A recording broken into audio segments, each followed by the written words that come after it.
What is up? Hey, this is Jerad. Welcome to Jerad's Links, the podcast. Jerad.com, J3RAD.com. Basically what this is, for those of you that don't know, it is a bunch of stuff that I've came across throughout the week, and I have put it all together in a short little show, kind of letting you know everything that I've came across, because I do get a lot of people that are asking me where I found some of these links, where I've came across some of these short little videos or these stories or something like that that I've either blogged about or I've told them about or something. This is the kind of news that I enjoy. I don't get the newspaper. I don't have cable. I don't watch the news on television. I get my own form of news on the internet. So you can post comments or talk about my web links that I have chosen to talk about on my website, which is j3rad.com. I'm going to go ahead and just plug my MySpace really fast. If you go to myspace.com/photogs, which is, the link is right here for you. I would appreciate it if you added me as a friend. Photography is something I do on the side, and I would appreciate having you as a friend on MySpace. So check us out. All right. Now this is one from last week that I just had to leave up. It's great. This is just awesome. If you don't have this, you should go to this website address right here and download or right-click and save this image and make it as your desktop background. It's hilarious. Change it on all your work computers at the office you work at or whatever. It's great. I had to mention it again. This was kind of funny, this sign here. And this blog that this person wrote, there's a little excerpt from it. Hollywood and the RAA are brainwashing America. It seems like people now think that copyright protects everything under the sun. Now, common sense, you can't copyright an area. This is a copyright protected area. That's just not real. That you can't do that. But I find it funny because everything's getting so crazy with copyrights. People are trying to copyright everything possible that they go to the extreme of making a sign like that when that is not even, that's against the law pretty much. So I don't know how many of you watch football, but the Miami Hurricanes and FIU had a huge fight break out, and I didn't capture it, but I captured the fight on YouTube. And so I was kind of just watching it. I've never really seen a football fight break out this huge. So for those of you who didn't get to see this, or maybe you did see it, you can go to youtube.com and just do a search for, Miami Hurricanes fight or whatever, and it will come up. I mean, this is like a 3-minute and 50-second deal. It took them that long to get things under control. I mean, it starts out like this huge fight. Of course, every camera's on it. People swinging helmets and punching each other, stomping. It's just crazy. I mean, hello, it's a football game. All right. This is kind of cool. It's called The Filter. What it does is it helps you make playlists in iTunes based on music that you already have in iTunes. Now, there's only a Windows version right now, and I hear they're working on a Mac version, but this is a really cool piece of plugin, I guess, for your iTunes. And so what I really recommend is, if you have a PC, of course, right now, try downloading it.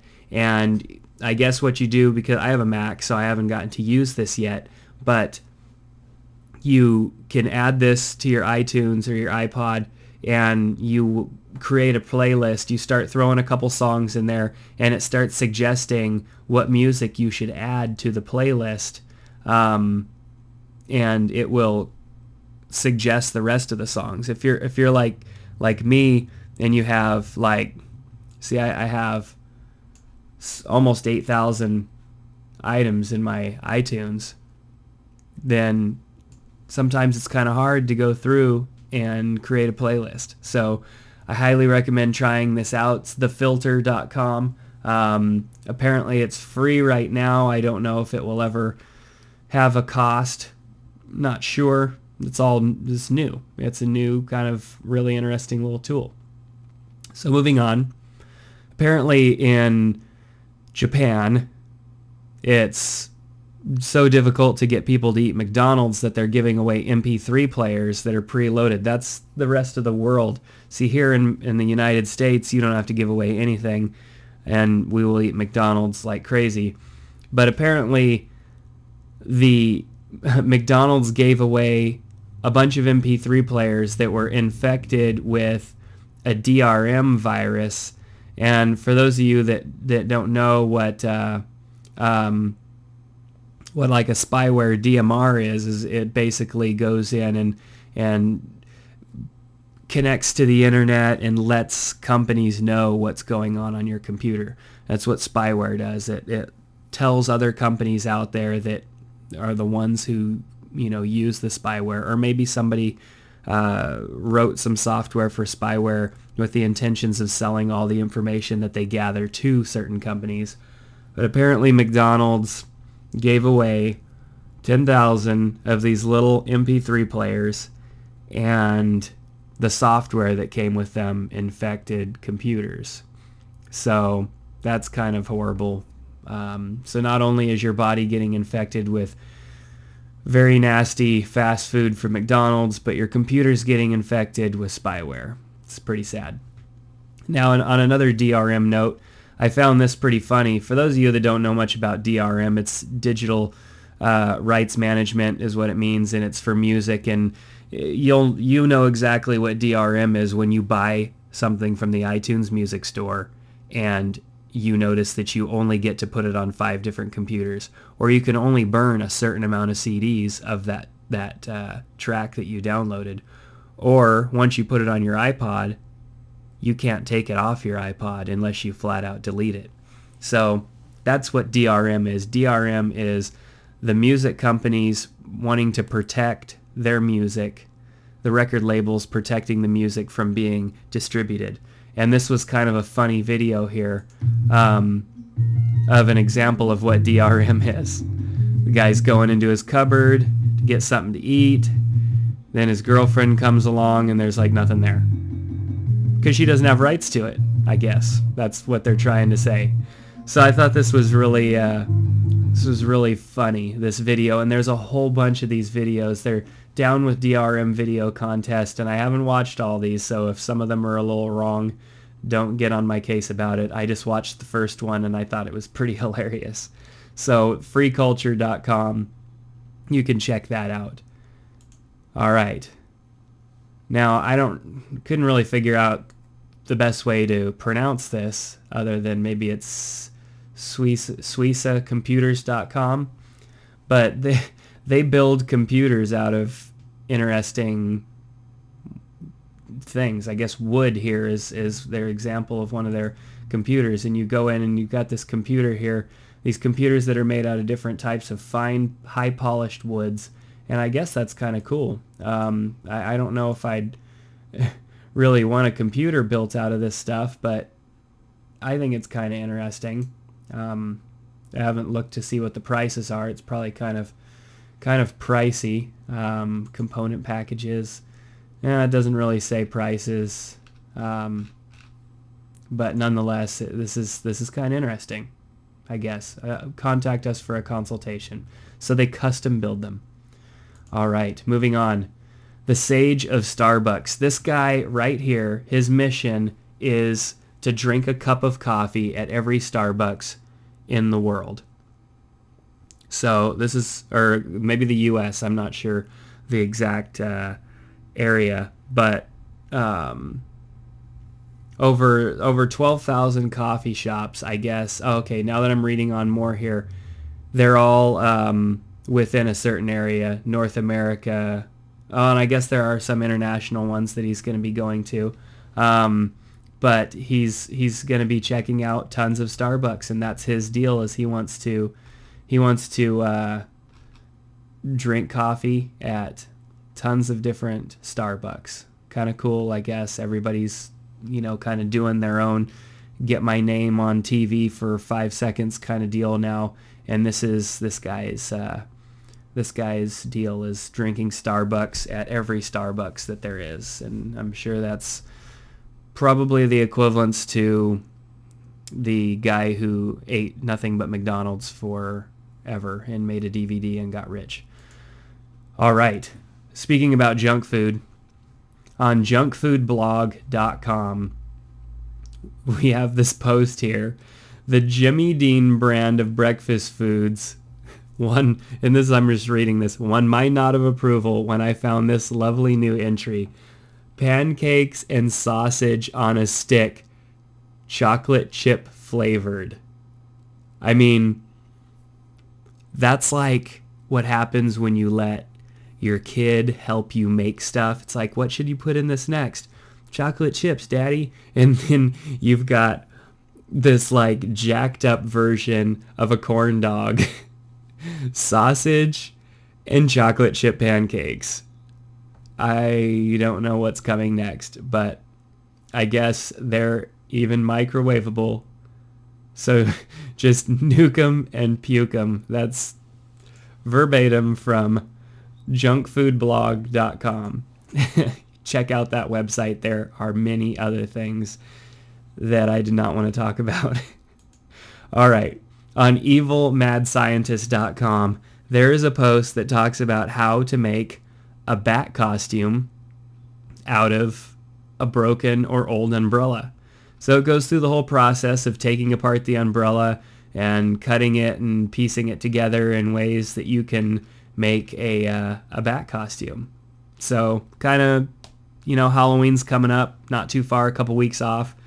So, if you're on a budget, you have a umbrella sitting around, and apparently a black hoodie and a skirt or pants or whatever, you can make yourself a bat costume and get laughed at. LA Weekly posted a story about some people playing volleyball over the this is the wall that separates Mexico and US. So they're playing volleyball over it. That has got to be the funniest thing. I guess there's a video of it, and I haven't clicked on this yet to see it. But here is a video of them playing volleyball over. This is going to be great. Come on, play some volleyball.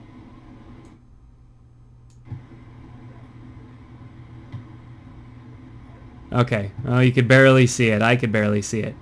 Apparently they're playing volleyball back and forth between the two sides.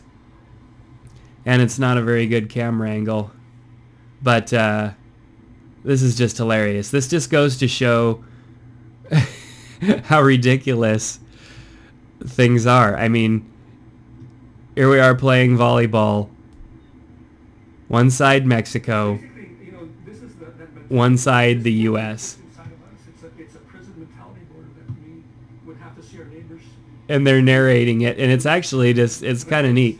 I recommend going and checking this out. If you can read this web address up here, well, you could read it right here. It's wolfen.com, wolfendvd.com.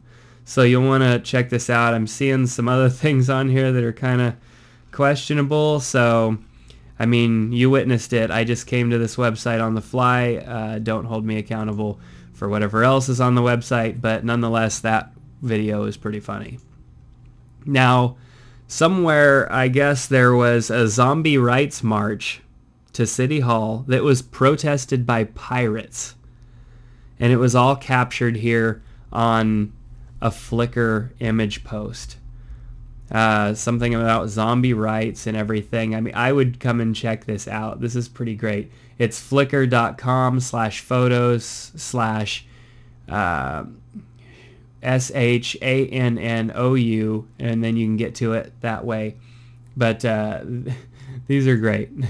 Some of these pictures are pretty funny. I would recommend coming in and looking at these, especially if you enjoy zombies and pirates, I guess.